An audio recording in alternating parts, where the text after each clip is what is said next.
Dunia semakin mengerikan dan kita sudah terbiasa. Ada satu cerita. Tahun 84, seorang anak bernama Arya Hanggara terbunuh oleh orang tuanya, ya. Ada oleh bapak kandungnya dan ibu tirinya. Arya Hanggara katanya sih bandel gitu. Jadi dihukum tapi terlalu berlebihan sehingga ternyata meninggal. Nah, itu tahun 84 kita maju ya 36 tahun setelahnya. Sekarang nih tahun 2020 ada dua kejadian serupa orang tua membunuh anaknya gitu. Yang pertama nih mungkin agak mirip karena korbannya itu umurnya 8 tahun ya, mirip sama Arya Hanggara. Katanya sih alasannya susah disuruh belajar. Nah, yang menyedihkan buat saya lebih dari kejadiannya itu adalah fakta bahwa hanya ada 14 komentar gitu. Ya, padahal ini udah 2 mingguan beritanya muncul, terus saya screenshot, baru ada 14 komentar. Ya, kalau yang ini mungkin beberapa hari ya baru ada 1 komentar. Sementara Arya Hanggara sampai dibuat film gitu kan. Ya, teman-teman sendiri bisa membayangkan ya dari sisi aspek kriminalitas yang lain gitu, selain orang tua membunuh anak, bahwa kayaknya makin lama kita makin biasa dengan berita-berita yang menyeramkan. Tentu kita nggak pengen anak kita jadi pelakunya atau mungkin bergaul dengan pelakunya, ya terlebih jadi korbannya, tentu pasti. Nah, lalu apa yang kita bisa lakukan sebagai orang tua gitu di tengah kondisi yang semakin memburuk ini? Nah, video ini coba menjawab pertanyaan itu. Stay tune. Oke, selamat datang di video kelas kehidupan seri orang tua ilmiah. Ya, ini video kedua. Yang pertama kita udah bahas 3 hormon utama yang emang wajib diketahui oleh orang tua yang pengen bikin keluarganya jadi lebih menyenangkan, lebih bahagia. Dopamin, oksitosin, dan kortisol ya, 3 hormon itu. Di video ini kita bakal bahas secara mendalam kortisol. Kalau teman-teman masih ingat di video sebelumnya ya, kita klaim bahwa ini kortisol itu berbahaya buat masa depan si anak ya. Nah, video ini akan menjelaskan kenapa klaim ini benar, tapi tentu sebelumnya harus kita tahu dulu apa sih kortisol itu. Gitu. Nah, bayangkan teman-teman tinggal di rumah yang dekat hutan dan tiba-tiba ada 2 monyet datang bawa pisau gitu. Tentu teman-teman bakal takut gitu, bakal tegang gitu, bakal panik ya. Nah, teman-teman bakal mikir nih, oke, langkah apa yang harus saya lakukan gitu, apa kabur, apa telepon polisi gitu, atau mungkin coba memperangkap monyetnya gitu kan, atau mungkin kayak kalau kebetulan megang senjata gitu, pisau juga, kampak atau galah, apakah mau ngelawan monyetnya gitu kan. Nah, di posisi itu kortisol teman-teman bakal naik ya. Dan ada manfaatnya. Manfaatnya itu adalah badan teman-teman itu jadi yang tadinya defaultnya pakai gula glukosa gitu kan buat energi, itu dialihkan ke gula yang non glukosa gitu. Dan gula glukosanya jadi bisa dipakai oleh otak gitu kan, karena otak emang umumnya pakai glukosa gitu, kecuali dalam kondisi khusus. Kalau tiba-tiba harus mikir gitu, jadi butuh pasokan glukosa banyak. Nah, kortisol yang melakukan itu semua gitu ya. Jadi kita tahu manfaat kortisol itu sebenarnya adalah untuk membantu kita keluar dari penyebab stres ya. Penyebab stresnya nih monyet bawa pisau. Nah, kita cari solusinya supaya ini masalahnya bisa hilang, bisa beres gitu. Nah, yang jadi masalah bahwa dulu penyebab stres ya mungkin ya binatang buas gitu, tempat nenek moyang kita dulu cuma binatang buas penyebab stres. Cuman seiring berkembangnya peradaban, penyebab stres juga ada tekanan sosial ya. Nah, dengan kita dekat-dekat orang gitu yang kita sendiri tuh jadi takut dimarahin atau takut dikasarin, kortisol kita langsung meningkat gitu. Jadi nggak harus nunggu orang itu marahin kita gitu, bentak kita, bahwa kita takut aja tuh kortisol kita udah meningkat. Tentu teman-teman langsung kebayang konteksnya. Bayangkan sebagai anak gitu. Anak yang penyebab kortisol tinggi itu adalah orang tua gitu kan. Di sisi lain kortisol manfaatnya untuk bantu kita kabur gitu kan dari penyebab stres. Cuman kan kalau anak-anak nggak mungkin kabur dari orang tuanya gitu. Kecil kemungkinan. Maka itulah sebenarnya sumber masalah yang akan kita bahas di video ini. Balik lagi ke klaim yang di kotak ini gitu. Di slide ini bakal ada data-data yang mendukung klaim ini ya. Pertama, ada penelitian yang bilang bahwa kelebihan atau kekurangan kortisol akan menyebabkan kognisi jadi rendah. Oke. Nah, kognisi ini apa dulu? Ya, dijelasin sebentar. Kognisi itu sebutan ilmiah untuk berbagai macam keahlian, kemampuan otak ya, mulai dari berpikir gitu, ingatan, memori, fokus gitu kan, dan juga executive function, maksudnya pengambilan keputusan, menunda sebuah keinginan gitu untuk untuk keuntungan jangka panjang alih-alih jangka pendek gitu, dan juga kemampuan buat berempati, ngelihat kode-kode sosial gitu, memahami mimik muka, itu semua masuk ke ranah kognisi ya. Nah, kemampuan kognisi inilah yang jadi rendah kalau kortisolnya sering tinggi atau sering rendah bahkan saat kita masih kecil. Oke, itu hasil penelitiannya.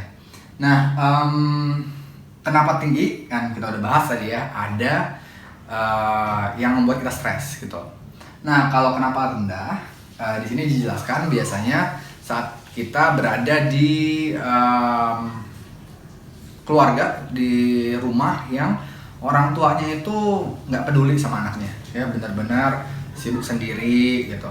Ini biasanya kasusnya lebih jarang ya. Mungkin orang tuanya punya masalah mental, mungkin orang tuanya juga pengguna narkoba gitu. Jadi benar-benar berjarak gitu sama anaknya. Nah, lanjut.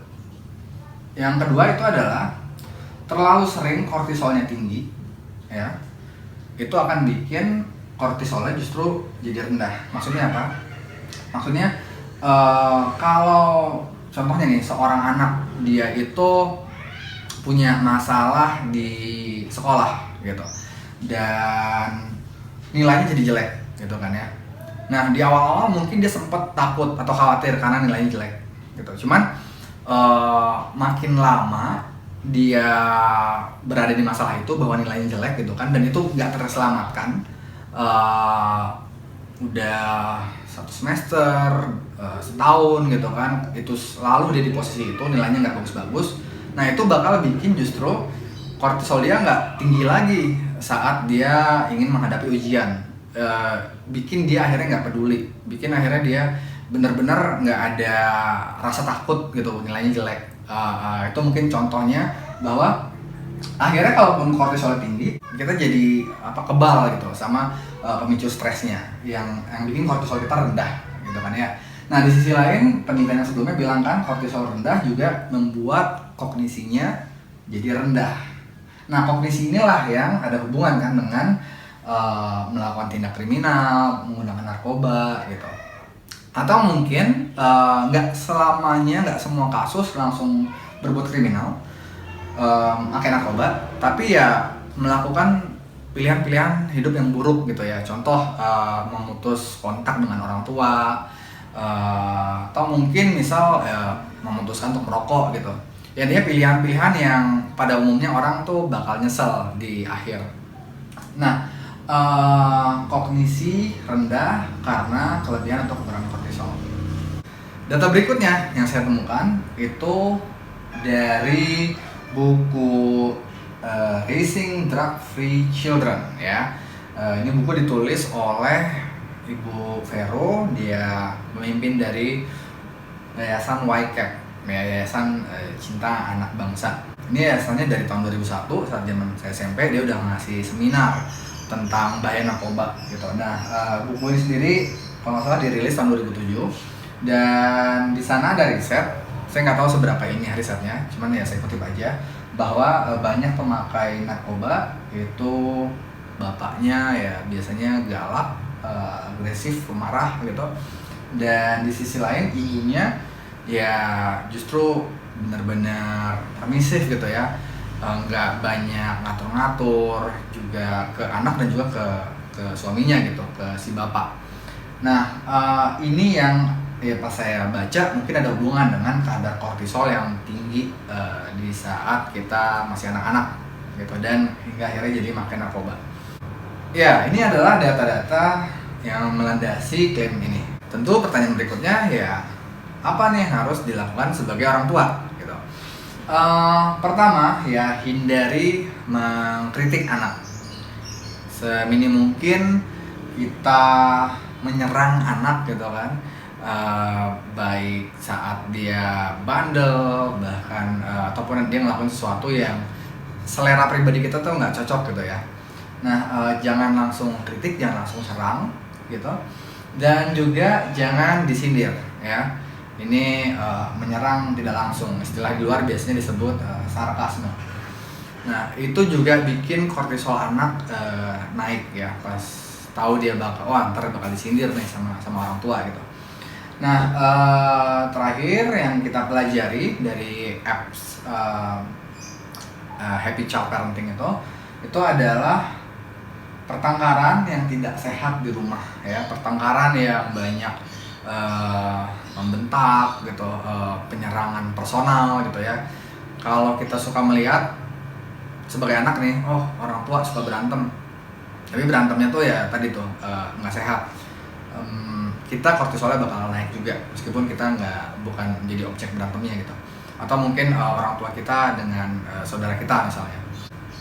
Ada pertanyaan berarti kan, pertengkaran yang sehat seperti apa? Ya, pertengkaran atau konflik itu alami, muncul saat dua manusia intens hidup bareng gitu atau bekerja sama. Nah, itu yang kalau pendapat saya pribadi mungkin akan membuat kadar kortisol kita nggak bener-bener low gitu, nggak bener-bener kecil seperti saat kasus yang di atas tuh, yang misalnya orang tuanya punya masalah mental atau mungkin pengguna narkoba gitu, jadi benar-benar nggak peduli sama anaknya, dan itu bagus gitu, punya kortisol yang menengah gitu. Kita belajar bahwa emang konflik itu tidak terhindarkan dari hubungan sosial, dan gimana cara kita mencari titik tengah gitu, mendengar satu sama lain, itu sesuatu yang juga bagus gitu buat perkembangan mental anak. Nah, kalau tambahannya ya, ini sesuatu yang kita hindarin, tapi juga app yang tempat saya belajar itu Happy Child Parenting bilang tingkatkan kadar oksitosin. Nah, waktu itu saya langsung googling, saya cari landasan ilmiahnya apa, dan nemu gitu bahwa memang oksitosin itu membuat respon kortisol jadi lebih rendah ya di otak kita, khususnya buat orang-orang yang punya masalah mengatur emosinya gitu. Jadi kalau oksitosinnya tinggi, jadi efek kortisolnya jadi nggak sebesar saat oksitosinnya rendah gitu. Nah, ini kita bisa tingkatkan baik kita dengan anak gitu kan, ataupun kita dengan pasangan kita ya.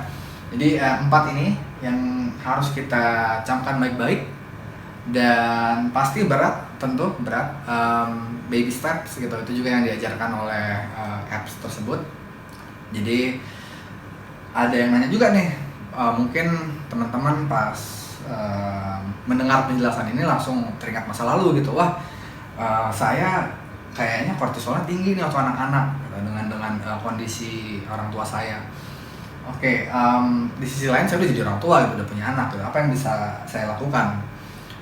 Pertama itu harus justru bersyukur gitu ya, karena mungkin beda dengan orang tua dulu, teman-teman udah paham nih tentang kortisol, seenggaknya paham dulu gitu kan.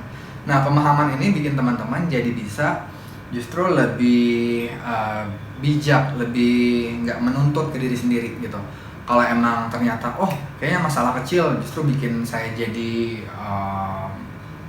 marah besar gitu kan, bikin saya jadi menyindir gitu misalnya. Nah, itu mungkin ada alasannya gitu di masa lalu, dan teman-teman nggak terlalu menyesali akhirnya, nggak bikin teman-teman jadi self esteemnya rendah banget, karena teman-teman udah tahu penyebabnya. Nah, dan itu bakal bantu teman-teman nanti saat berinteraksi dengan anak gitu kan, fakta bahwa teman-teman udah tahu kondisi teman-teman. Nah, yang kedua adalah tingkatkan oksitosin bersama pasangan, ya. Jadi ya ini balik lagi ke yang riset ilmiah yang ini gitu, bahwa oksitosin bisa menurunkan efek dari kortisol. Itu bisa kita tingkatkan dengan pasangan, bisa banget. Ya, itu di video berikutnya, gimana cara meningkatkan oksitosin. Oke, ini kalau iseng-iseng pengen lihat sumber penelitiannya, sumber data dari yang tadi untuk mengklaim statement ini. Jadi udah selesai ya videonya, udah dapat semuanya. Kenapa kita harus menghindari ya mengkritik anak, menyindir anak, dan juga melakukan atau menunjukkan pertengkaran yang nggak sehat gitu di rumah. Oke, sampai jumpa di video berikutnya, semoga bermanfaat. Dadah.